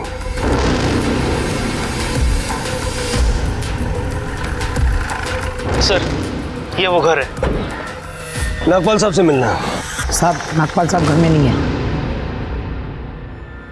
देशमुख फोन लगा उसने। सर कहाँ गए? पता नहीं साहब। सर फोन नहीं उठा रहे। लगता है इतनी बड़ी कंट्रोवर्सी हुई है इसलिए सबसे कट के बैठा है। कट के क्या सर, छुप के बैठा है। ना बड़ा कांड किया है तो डर तो लगेगा ही। देशमुख, बिल्ली अगर रोते हुए आके ये कह दे कि शेर ने उसे पंजा मारा है तो सब उसकी बात मान लेंगे। ये दुनिया ऐसे ही चलती है।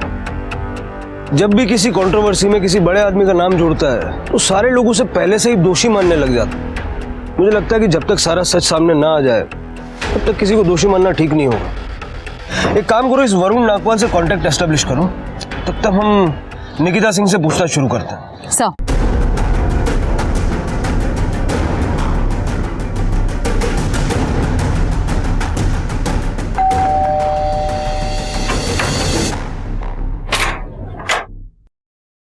गोवा पुलिस, सुओ मोटो के तहत हमें इस केस की इन्वेस्टिगेशन के ऑर्डर्स मिले। आपके साथ इतना सब कुछ हो गया, आपने पुलिस कंप्लेंट क्यों नहीं की? सर मैं बहुत डर गई थी। I was very scared. I was in a state of complete shock. मुझे समझ में ही नहीं आ रहा था कि मैं क्या करूं। मीडिया में ईमेल्स लीक करते वक्त आपको डर नहीं लगा? सर मैंने वो ईमेल्स लीक नहीं किए। सी मुझे पता था। That's why I didn't go public. I knew कि सब लोग मुझे गिल्टी समझेंगे, कोई मुझ पर भरोसा नहीं करेगा। निकिता जी, बातों में सच्चाई की जितनी शक्कर मिलाई जाए उतनी भरोसे की मिठास आती है। बैठिए और बताइए कब, क्या और कैसे हुआ? 2 हफ्ते पहले की बात है। 7 नवंबर 2013। गोवा में हमारी मैगजीन धमाका का सेमिनार था। बहुत बड़े बड़े लोग आए थे, the rich, the famous celebrities, Bollywood stars, top politicians, सब लोग थे वहाँ पर। हॉलीवुड स्टार मिस्टर रॉबर्ट भी आए थे, उनकी बेटी कायरा के साथ, और मेरी रिस्पॉन्सिबिलिटी थी कि मैं उन दोनों का ख्याल रखूं। 7 नवंबर को हमने अपने गेस्ट के लिए बहुत बड़ी पार्टी रखी थी। मिस्टर रॉबर्ट और कायरा गेस्ट ऑफ ऑनर भी थे, और ऑब्वियसली वहाँ मिस्टर नागपाल भी थे। always wonder about about those. Yeah. No, about the heat. So we didn't manage, and they run on that, man. But that's the talent. Veron, I've had the most amazing evening. The honor is all mine, and thank you so much. Man, I love India. And the Indian women. Good night. Good night. Thank you so much. Joy. Good night, guys. Bye. See you. Too much. Another one. एक adult education teacher ने अपनी student से कहा if a boy touches your upper body say don't. Okay. और अगर वो नीचे touch करे बोले stop. Right. Guess what the student said? What? She said, teacher, my boyfriend touched me both ways. I said don't stop.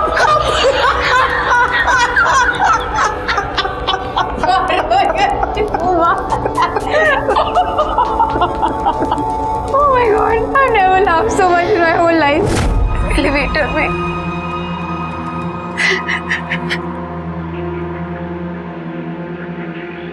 Nikita जी, अगर किसी ने आपके साथ गलत किया है तो वो बताते हुए आपको शर्मिंदगी महसूस नहीं होनी चाहिए, बल्कि जिसने गलत किया है शर्मिंदा उसे होना चाहिए।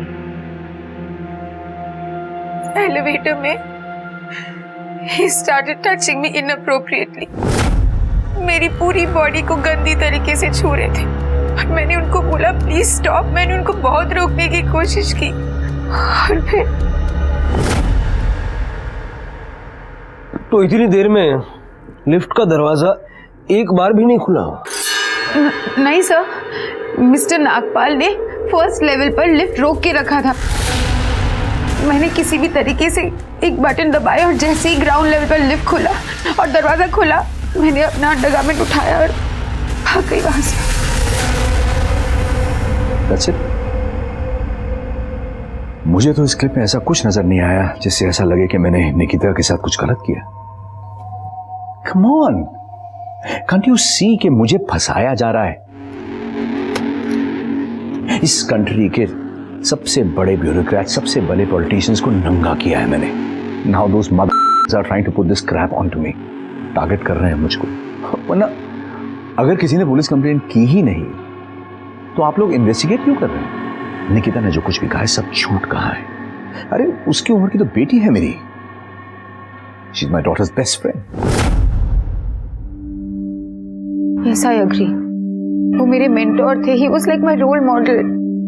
He had some kind of a spark in him.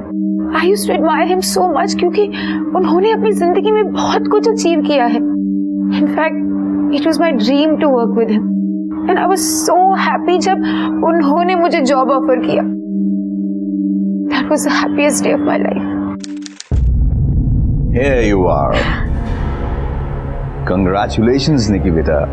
I'm really happy कि आज से तुम इस कंपनी का हिस्सा हो। And you know what? Tad bit disappointed also. क्योंकि आज के बाद तुम मुझे अंकल नहीं बुला पाओगी। आज के बाद मैं तुम्हारे लिए सिर्फ वरुण हूँ और तुम मेरे लिए एक hard working beautiful girl who is working in my company. Thank you so much, uncle. Huh? I'm sorry. Thank you so much, Varun.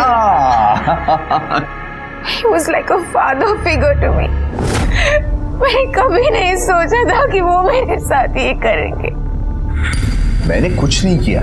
लेकिन वो आपके ऊपर झूठा इल्जाम क्यों लगाएगी? पैसा, पावर, पोजीशन, ये इंसान से कुछ भी करवा सकता है।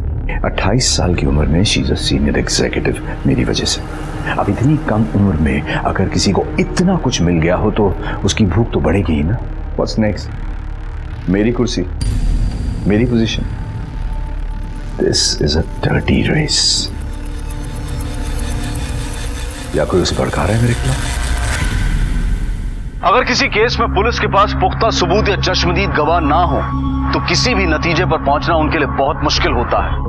ऐसे में पुलिस पूरी तरह से विक्टिम और एक्यूज्ड के बयान से ही ये जानने की कोशिश करती रहती है कि आखिर क्या हुआ होगा और दोषी कौन।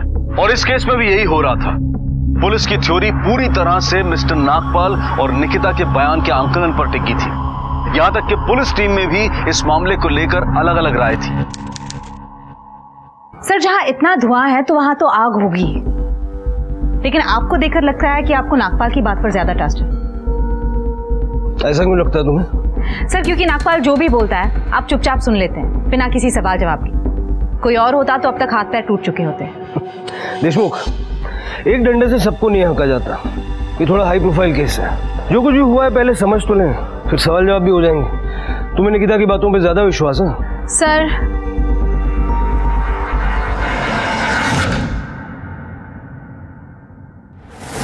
तो फिर जब आप लिफ्ट से बाहर आए तो फिर क्या हुआ?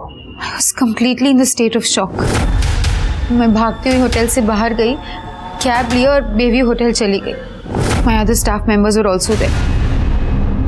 जब मैं होटल पहुंची तो दिव्या और रोजान मेरे रूम में थे। वो मेरा रूम शेयर कर रहे थे।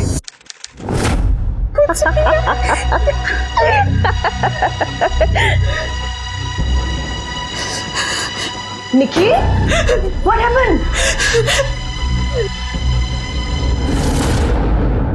तू चल पुलिस के पास, हम अभी कंप्लेन करते हैं। डोंट बी अ फूल, तू अपना मुंह बंद रख। You just resign. He is the Varun Nagpal. कोई छोटा मोटा आदमी नहीं है वो। तेरी जॉब तो गई ही, वो आगे की तरह करियर भी खा जाएगा। मैं अपने जॉब को रिस्क पे नहीं डालूंगी। बहुत मेहनत से यहाँ तक पहुंची। मैं अपने हाथों से अपने करियर को बर्बाद नहीं करूंगी। नहीं करूंगी मैं। मुझे अर्जुन से बात करनी है। और फिर मैंने लंदन में अपने बॉयफ्रेंड अर्जुन को फोन किया। He also said the same thing कि just resign and go back to Delhi. And I was very worried. मैं अपने जॉब को और करियर को खराब नहीं करना चाहती थी। So I decided to stay back. और तभी मेरे फोन पे मिस्टर वरुण का मैसेज आया।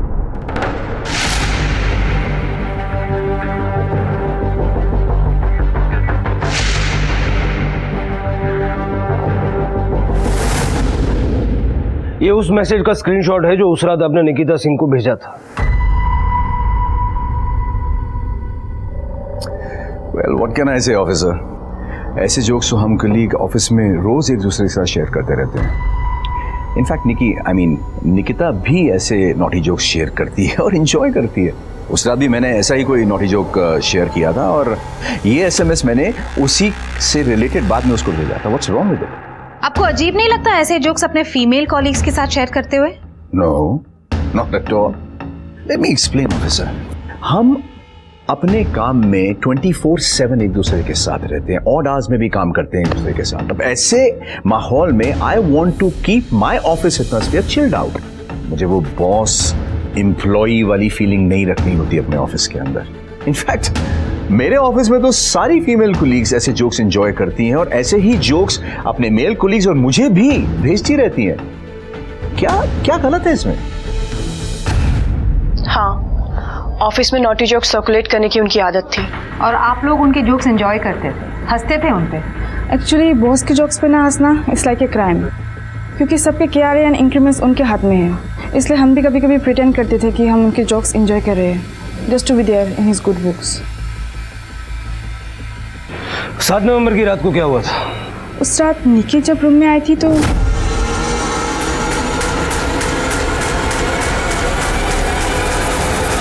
मतलब आप लोगों ने निकिता की एक तरफा बातों पे यकीन कर लिया। ये भी तो हो सकता है कि वो झूठ बोल रही हो, किसी वजह से वो मिस्टर नागपाल को फंसाने की कोशिश कर रही है और आप दोनों की सिंपैथी गेन करने के लिए आप दोनों से झूठ बोला होगा। आप लोगों को क्या लगता है, क्या निकिता झूठ बोल रही है? आई डोंट नो, बट हाँ, अगर उसके साथ इतना कुछ हो गया था तो उसे इसी वक्त वहाँ से चले जाना चाहिए था, लेकिन वो तो वहीं रुकी थी। I found it strange.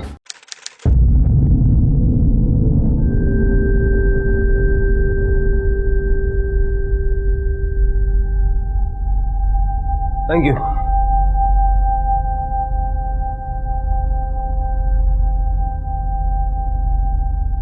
चाय अच्छी बनाती हैं आप।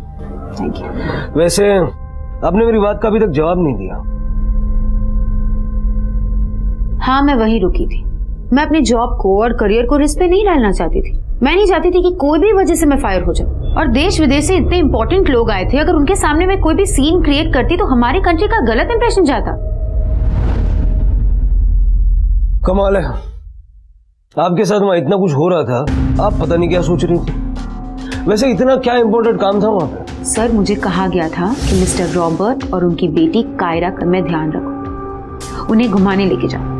गोवा तो उन्हें कोई भी घुमा सकता था। उनका ख्याल रखने के लिए ऑफिस के कई सारे लोग वहां मौजूद थे। फिर आपके साथ इतना कुछ हुआ, लेकिन आपके वहीं रुके रहने की क्या जरूरत थी? सर, क्योंकि वो मेरी रिस्पॉन्सिबिलिटी थी। हाँ, तो आप ये बोल देते हैं कि आपकी तबीयत खराब है, आप वहां से निकल जाते हैं। ऐसी हालत में लड़कियां या तो एक्शन लेती हैं या फिर उस इंसान की नौकरी छोड़ के उससे हमेशा के लिए कॉन्टेक्ट तोड़ देती हैं। तो कोई भी लड़की उस इंसान को रोज रोज चुपचाप ऑफिस में देखना क्यों पसंद करेगी जिसने उसे मॉलेस्ट किया हो? क्या कहना चाहते हो आप? कि मैं कोई गलत कहानी बना रही हूँ? वैसे गोवा में क्या क्या हुआ? अगले दिन हम सबने साथ में लंच किया। मिस्टर रॉबर्ट थे, कायरा थी, मिस्टर नागपाल की वाइफ मिथिला आंटी भी थी, और हाँ, उनकी बेटी भी थी, वानी। It's very important to have these types of events. The whole idea is to look at things through a different outlook. I love the whole concept of this festival. It's absolutely fantastic. And I must say, I am very impressed with Mr. Nagpal. He is brilliant. तो तुमने मिथिला और वाणी से कुछ नहीं कहा? नहीं, मैं उन्हें कुछ नहीं कह पाई। I was very confused and more than anything I was absolutely in shock. और वहाँ पे इतने सारे VVIP गेस्ट थे, उनके सामने मैं कोई सीन नहीं क्रिएट करना चाहती थी, इसलिए मैं चुप रही। फिर लंच के बाद मैं मिस्टर रॉबर्ट और कायरा को बाहर घुमाने लेके गई और 5 बजे तक हम लोग होटल वापस आ गए। That is the first time that I saw Mr. Nagpal. मतलब उस इंसिडेंट के बाद हम दोनों पहली बार फेस टू फेस मिल रहे थे। So, you like Goa? This place is paradise. Thank you for inviting us. The pleasure is all mine, lady. Nikki, please get Miss Kyra and Mr. Robert well in time for the evening session today. Yeah. Actually, I need to talk to the organizers about something, so I'll see you guys in the evening. Yeah, sure. Run along. शाम को मिलते हैं।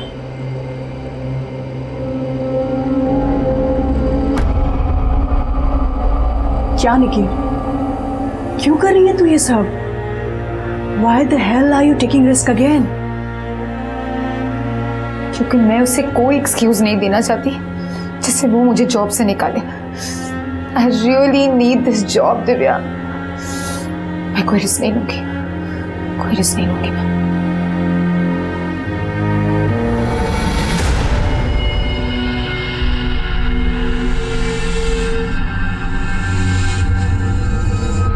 सारे करेंगे। निकी, हाँ ठीक है, समझ गए आप लोग।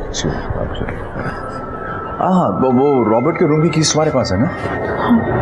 गुड, चलो उसके रूम में चलते हैं। क्यों? अरे मेरा पार्सल उसके रूम में रह गया, I need to collect that. अरे रॉबर्ट के रूम में भी नहीं है। इसीलिए तो तुमसे पूछा कि कीज तुम्हारे पास है, इसलिए तो कह रहा हूँ। कम, लेट्स गो। मैं लेके आती हूँ। It's okay, I get it. We'll go and get it together. Come with me. Actually मुझे अर्जुन को फोन करना है, सो Oh, no. Come on, come on.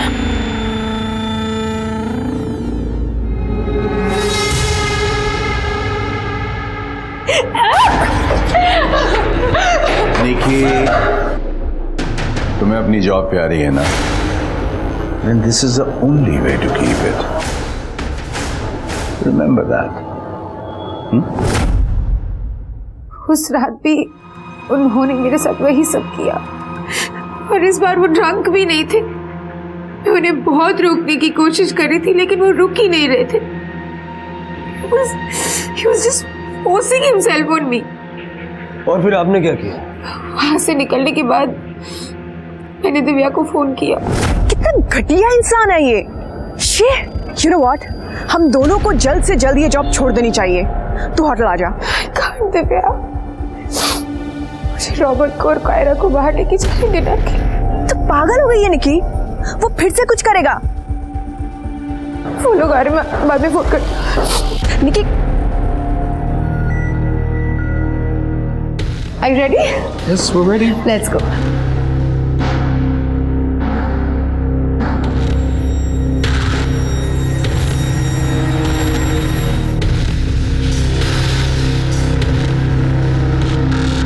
Let's taste it. वानी, हाँ सही ना। चल ना बाहर जाके बात करते हैं। अरे बोल ना। चल ना बाहर बात करते प्लीज। क्या हुआ? अरे यार तू बोलेगी। हेलो वानी, your dad forced himself on me yesterday. He sexually harassed me. What? कल रात को पार्टी के बाद लिफ्ट में वो ड्रंक थे, लेकिन आज तो वो ड्रंक भी नहीं थे और आज भी। Nikki, it's okay. To be very honest, I'm not really surprised. वो पहले भी ऐसा कर चुके हैं।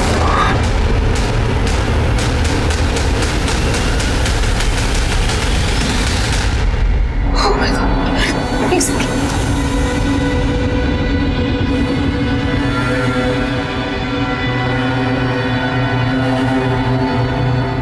Nikita, I love this place. But you guys have to get more serious about the security.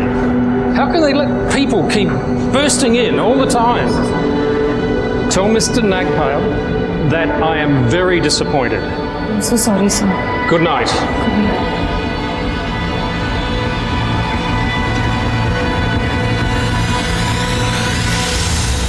अच्छा, आर्टिकल छपने के बाद मिनिस्टर साहब का भी फोन आया। सोचो, जस्ट इमेजिन क्या बोल रहे हैं मुझे। बोल रहे हैं आई एम श्योर ये आपका ओपिनियन तो नहीं हो सकता। मैंने बोला, मैंने कहा लिखा है और and he's refusing to admit that. Varun, I need to talk to you about something. Yeah, sure. Excuse me. Come. Varun, Robert कह रहा था To hell with Robert. I don't care कि रॉबर्ट क्या कह रहा था। तुमने वानी को सब कुछ बता दिया? Why? Why did you do that? Don't you ever show your face to me again. Just get out of my sight.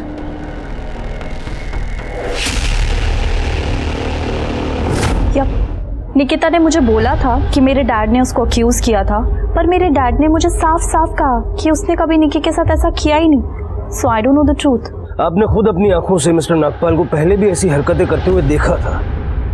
ऐसा आपने खुद निकिता से कहा था। देखिए सर, मैं आपको ऑलरेडी बता चुकी हूँ, मुझे इस बारे में कुछ नहीं पता। ओके? ये उस मैसेज का स्क्रीनशॉट है जो आपके पिता ने निकिता को उस रात को भेजा था। इसके बारे में क्या कहना है आपको? लुक मैम, मैं आपको ऑलरेडी बता चुकी हूँ, जब मैं वहाँ थी नहीं तो मैं कैसे बोल सकती हूँ क्या हुआ होगा और क्या नहीं हुआ होगा। उसके बाद क्या हुआ? अगले दिन मैंने मिस्टर रॉबर्ट और कायरा को एयरपोर्ट ड्रॉप किया। तब मुझे अपने फोन पे मिस्टर नागपाल का मैसेज आया। मैसेज में ये लिखा था कि मैं वानी को जाके ये कह दूं कि उस रात को जो कुछ भी हुआ था वो नशे में किया गया मस्ती मजाक था। A drunken banter. तो क्या वाकई ऐसा था? सर, इंसान से गलती एक बार हो सकती है, बार बार नहीं। मैं मानती हूँ कि उस रात को हम दोनों ड्रंक थे, but what about the other night? We were both in our senses sir. सच बात तो ये है कि मिस्टर नागपाल को बहुत गुस्सा आ गया था कि वानी को सब पता चल गया था। एनीवे, मिस्टर रॉबर्ट और कायरा को ड्रॉप करने के बाद 16 नवंबर तक हम दोनों के बीच में कोई इंटरेक्शन नहीं हुआ। 16 नवंबर को मिस्टर नागपाल ने मुझे मैसेज किया था, sir he tried to sexually harass me, पर उन्होंने इस बात को बहुत शुगर कोटेड वे में कोट किया कि वो सिर्फ एक ड्रंकन बैंटर था। क्या नशे में इंसान कुछ भी कर सकता है? झूठ बोल रही है वो। She's lying. आपके पास उसके एक्यूजेशन के अलावा मेरे खिलाफ कोई सबूत है? Anything? Any witnesses? कोई CCTV फुटेज जहां पे मैं उसके साथ कुछ गलत कर रहा हूं? और anything else?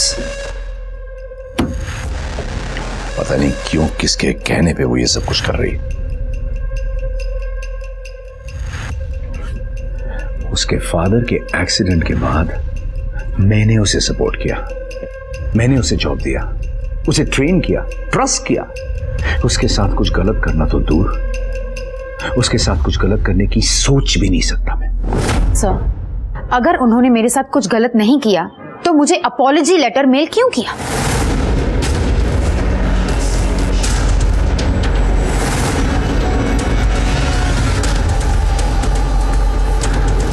एनीवे, 16 नवंबर को मैंने फाइनली हमारी कंपनी की एमडी मिस शोभा श्रीवास्तव को एक रिटन कंप्लेंट मेल की, पर उन्होंने भी मेरा साइड नहीं लिया।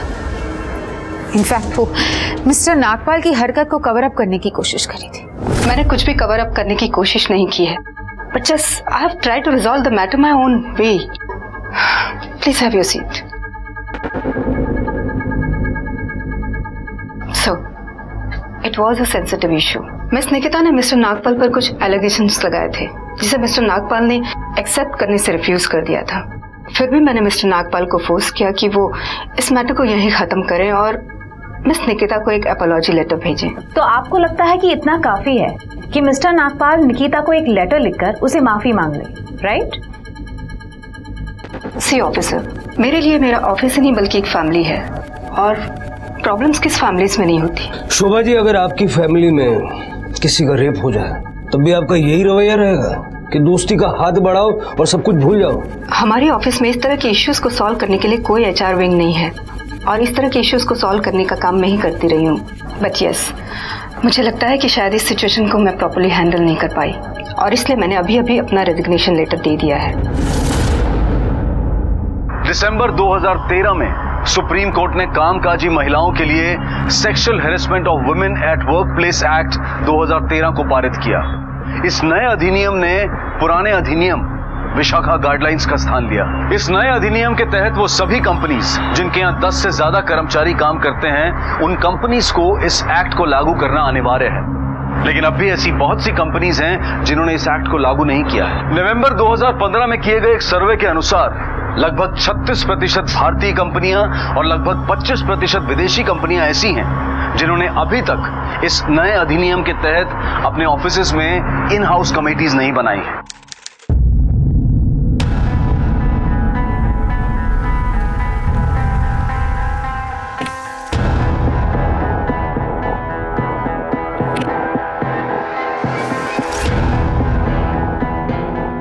मिस्टर नागपाल, जब आपने कुछ किया ही नहीं तो आपने ईमेल पे वो अपॉलॉजी क्यों भेजी?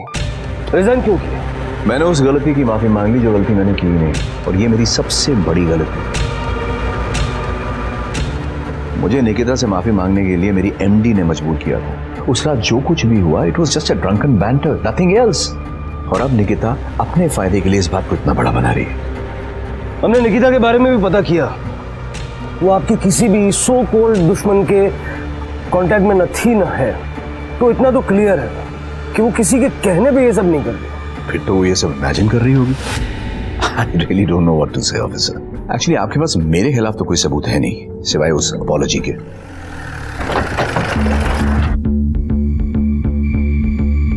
इस लड़की को देखा है? नहीं। गौर से देखो। हाँ, कुछ दिन पहले देखा था। इसे मैंने ही छोड़ा था, बहुत परेशान था। फिर मैंने इसे इसके होटल छोड़ दिया और बस इससे ज़्यादा मुझे कुछ नहीं पता। 7 नवंबर की रात को तुमने यहाँ कुछ देखा था? नको मैडम, वो 4 दिन जान को बहुत आफत थी। इतनी भीड़ भाड़, इतने लोग, अपने को कुछ नहीं मालूम। No ma'am, I haven't seen anything, और एल्स मैंने सिक्योरिटी को अलर्ट कर दिया होता। Our security is one of the best in Goa. नहीं मैडम, मैंने तो कुछ नहीं देखा।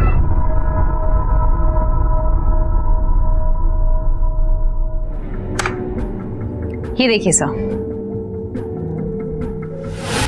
इससे ये साफ जाहिर है कि उस रात मिस्टर नागपाल ने निकिता को जबरदस्ती लिफ्ट के अंदर खींचा था। हाँ देशमुख, लेकिन नागपाल ने निकिता को मोलेस्ट किया, ये साबित करने के लिए ये फुटेज सफिशिएंट नहीं है। ऐसा कुछ भी नहीं है जिससे ये पता लगे कि उस रात लिफ्ट के अंदर क्या हुआ। सर, एक और बात, निकिता, मिस शोभा और नागपाल के बीच में बहुत सारे ईमेल्स एक्सचेंज हुए थे। सर निकिता ने नागपाल पे आरोप लगाया, शोभा ने मिस्टर नागपाल से बात की और नागपाल ने निकिता से माफी मांगी। सर मैंने सारे ईमेल स्टडी किए और एक ऐसा ईमेल ऑब्जर्व किया, ये देखिए, जिसमें मिस्टर नागपाल ने एक इंसिडेंट का जिक्र किया है, जिसमें मिस्टर नागपाल के अकॉर्डिंग उस दिन उन्हें ऑफिस में अपने और निकिता के बीच में एक बहुत ही स्ट्रॉन्ग कनेक्शन महसूस हुआ। अपने मेल में आपने ऑफिस की एक घटना का जिक्र किया है। उसमें आपने लिखा है कि उस दिन आपको ऐसा लगा कि आपका निकिता से कोई स्ट्रॉन्ग कनेक्शन है। इसके बारे में आपका क्या कहना? ऑफिसर, निकिता एक बहुत ही शार्प और इंटेलिजेंट लड़की है और इस बात के लिए मैंने उसे हमेशा अप्रिशिएट किया है। इतने वक्त एक साथ काम करते करते हमारे बीच एक स्ट्रॉन्ग बॉन्डिंग हो गई थी, just like friends. Actually friends से थोड़ा ज़्यादा।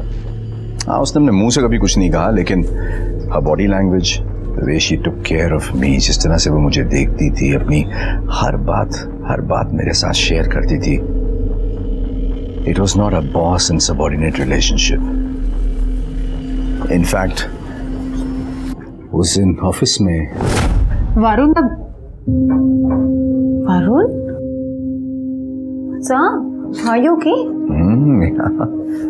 I'm absolutely okay. What is this? Majnu वाला एटमॉस्फेयर? हाँ, नहीं, कोई मजनू एटमॉस्फेयर तो नहीं है, ऐसे ही कुछ सोच रहा था। क्या सोच रहे थे? यही कि कितनी अजीब होती है ना जिंदगी, उससे भी ज्यादा अजीब होती है हमारी feelings.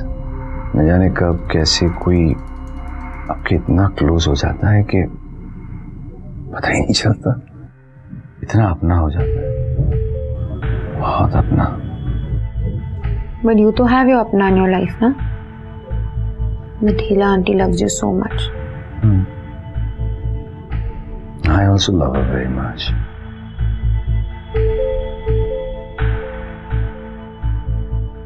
But I guess it's okay to love more than one person in your life. I don't know why, Nikki, but I feel a very strong connection with you. I like you. I really like you.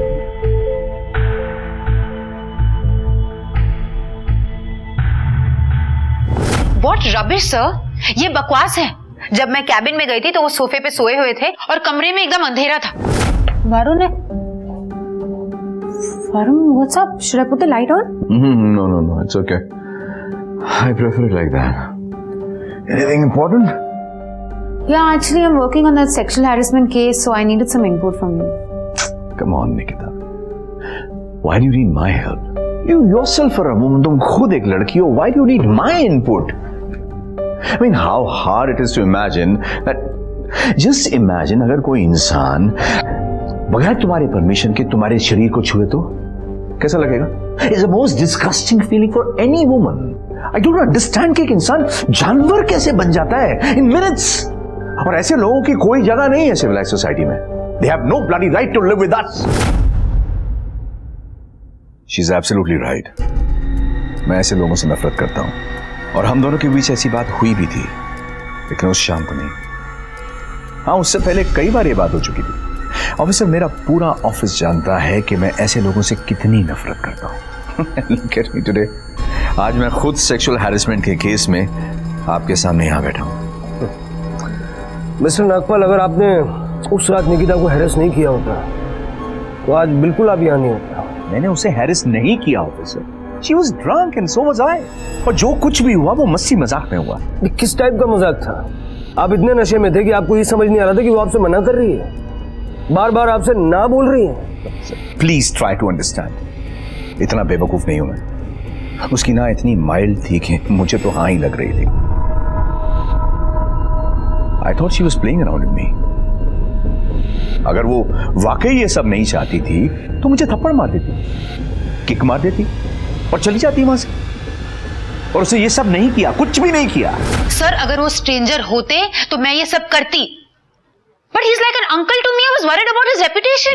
In fact, मुझे लगा वो ना सिर्फ मुझे tease करने के लिए कह रही है, और इससे पहले भी तो हजारों बार मैं उसको टच कर चुका हूं। इनफैक्ट सेक्सुअल जोक्स एक्सचेंज कर चुके हैं हजारों बार। And she used to equally respond. She to enjoy thoroughly. अगर उसे वाकई पसंद नहीं था तो वो स्ट्रांगली ऑब्जेक्ट कर सकती थी। Oh my God, I've never laughed so much in my whole life.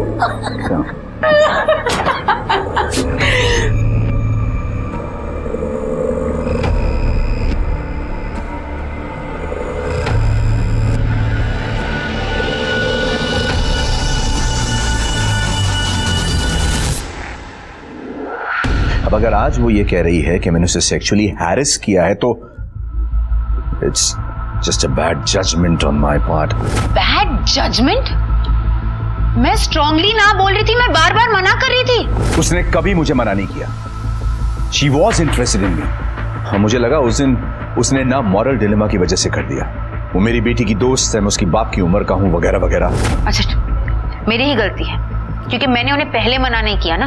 जब वो बेहुदा जोक्स भेज रहे थे मुझे, फॉरवर्ड्स भेज रहे थे, सेक्सुअल कमेंट्स कर रहे थे विमेन के ऊपर, तब मैंने कुछ कहा नहीं।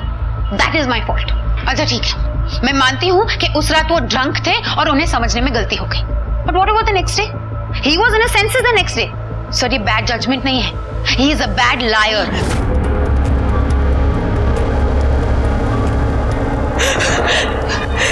I didn't expect this to be but मैंने रेप नहीं किया है। It was not a rape. Mister Nagpal आपको नॉटी जोक्स सुनाया करते थे? Yes, almost every day. और आप उनके जोक्स पे हंसते थे? सिर्फ मैं नहीं, ऑफिस के सारे लोग हंसते थे। लेकिन इसका मतलब ये बिल्कुल भी नहीं है कि हम उन्हें कोई इनविटेशन दे रहे हैं, या फिर सिर्फ इसलिए कि जब एक फीमेल कलीग अपने मेल कलीग से कोई एडल्ट जोक शेयर करती है तो मेल कलीग को उसे सेक्सुअली हरास करने का या रेप करने का लाइसेंस मिल गया हो। क्या आपने मिस्टर नागपाल को कभी भी कोई ऐसा हिंट दिया जिससे उन्हें ये लगे कि आप उनमें इंटरेस्टेड हैं? No, certainly not. हम नहीं जानते कि इस केस का असल सच क्या है, क्योंकि उन 2 रातों को उस लिफ्ट के अंदर क्या हुआ था, ये सच आज भी निकिता का बयान बनाम मिस्टर नागपाल का बयान है। लेकिन निकिता का बयान, उस होटल के सीसीटीवी फुटेज, धमाका की एमडी मिस शोभा श्रीवास्तव और निकिता की कलीग दिव्या और रोजेन के बयान, और मिस्टर नागपाल द्वारा निकिता को भेजे गए संदेहजनक मैसेजेस और अपॉलजी ईमेल, इन सब की बिना पर गोवा पुलिस ने मिस्टर वरुण नागपाल के खिलाफ आईपीसी की धारा 354A शारीरिक शोषण के लिए, 376 बलात्कार के लिए, 376 सबसेक्शन 2K अपने से नीचे ओहदे पर काम करने वाली महिला के साथ शारीरिक शोषण और बलात्कार के लिए, आईपीसी की धारा 376 सबसेक्शन 2F रिश्तेदार, गार्डियन या शिक्षक होने के नाते, या फिर ऐसा कोई भी इंसान जिस पर पीड़िता पूरी तरह से भरोसा करती हो, उसके द्वारा बलात्कार। धारा 376C sexual assault by a person in authority, धारा 354 असॉल्ट और criminal force to a woman with intent to outrage her modesty, धारा 341 wrongfully restraining a person, धारा 342 wrongfully confining any person। Mister Nagpal के खिलाफ इन सभी धाराओं के तहत केस दर्ज किया गया है। ये केस अब भी ट्रायल में है। इस केस में सच और झूठ का पता लगाना अदालत के लिए भी बहुत बड़ी चुनौती है। हम एक पुरुष प्रधान समाज में रहते हैं, लेकिन महिलाएं भी धीरे धीरे हर क्षेत्र में अपना वर्चस्व कायम कर रही हैं, जो कि वाकई में तारीफ के काबिल है और सामाजिक बदलाव की निशानी है। हमें इस सच को अपनाना होगा और अपने आप को बदलना होगा। दूसरी तरफ महिलाओं को भी इस बात पर ध्यान देना होगा कि ऑफिस में अपने पुरुष सहकर्मियों या बॉस के साथ सामंजस्य बढ़ाने के लिए गलत बातों को सहना या नजरअंदाज नहीं करना चाहिए। अश्लील मजाक, गलत तरह से छूना या गलत इशारे, इस बात का विरोध करना चाहिए ताकि गलत व्यक्ति को बढ़ावा न मिल सके। सिर्फ अपनी नौकरी को बचाए रखने के लिए उन्हें कुछ भी बर्दाश्त करने की जरूरत नहीं है। गवर्नमेंट गाइडलाइंस और कंपनीज के HR डिपार्टमेंट ऐसी किसी भी कठिनाई में महिलाओं की नौकरी को सुरक्षित रखने का काम करते हैं। महिलाओं और पुरुषों के बीच का संबंध बहुत नाजुक है, इसलिए सभी को एक दूसरे को समझने की जरूरत है। महिलाओं को ध्यान रखना होगा कि वो गलती से भी किसी पुरुष को गलत संकेत न दें, और पुरुषों को महिलाओं के प्रति संवेदनशील होने की जरूरत है। इसी विचार के साथ अब मैं अनूप सोनी आपसे विदा लेता हूं। फिर मुलाकात होगी अगले एपिसोड में एक और चौंका देने वाले केस के साथ। तब तक अपना और अपने परिवार का ख्याल रखें और देखते रहें क्राइम पेट्रोल डायल 100। सबक एक को सीख हम सब। जय हिंद। इस तरह के और भी एपिसोड देखने के लिए हमारे चैनल को सब्सक्राइब करें और बेल आइकन दबाना ना भूलें।